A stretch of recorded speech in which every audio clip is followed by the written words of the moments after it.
Apart from the miraculous characteristic of the Qur'an, which we have looked into so far, it also has a mathematical miracle. An example of this is the numbers of repetitions of some words in the Qur'an. Some related words are surprisingly repeated the same number of times. Below are such words and the numbers of their repetitions in the Qur'an. The word day is repeated 365 times in singular form, while its plural and dual forms, days, together are repeated 30 times. The number of repetitions of the word moon is 12. The word punishment is repeated 117 times, while the expression forgiveness, which is one of the basic principles of the Qur'an, is repeated exactly twice as many times.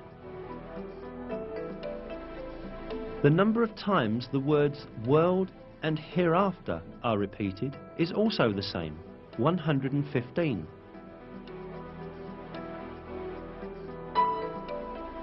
The statement of 7 heavens is repeated 7 times. The creation of the heavens is also repeated 7 times. The word faith, iman, without genitive, is repeated 25 times throughout the Qur'an, as is also the word infidelity or covering over the truth, kufr. The word zakah is repeated 32 times, while the number of repetitions of the word blessing is also 32. The expression the truly virtuous is used 6 times, but libertine is used half as much, i.e. 3 times. Human being is used 65 times. The sum of the number of mentions of the stages of man's creation is the same.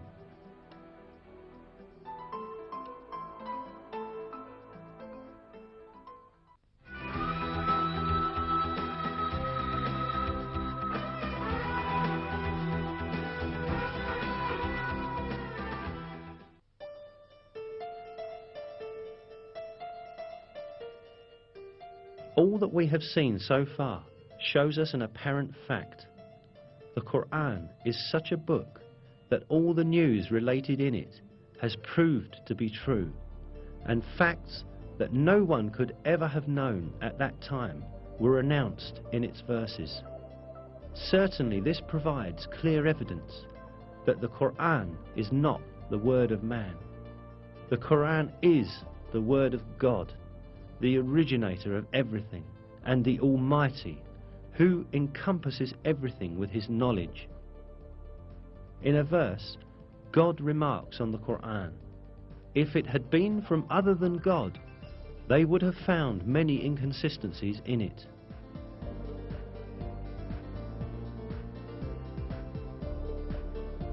Not only are there no inconsistencies in the Qur'an, every piece of information it contains reveals the miracle of this divine book more and more each day. What falls to man is to hold fast to this divine book revealed by God and receive it as his one and only guide. In one of the verses, God calls out to us, "And this is a book we have sent down and blessed, so follow it and have fear of God, so that hopefully you will gain mercy."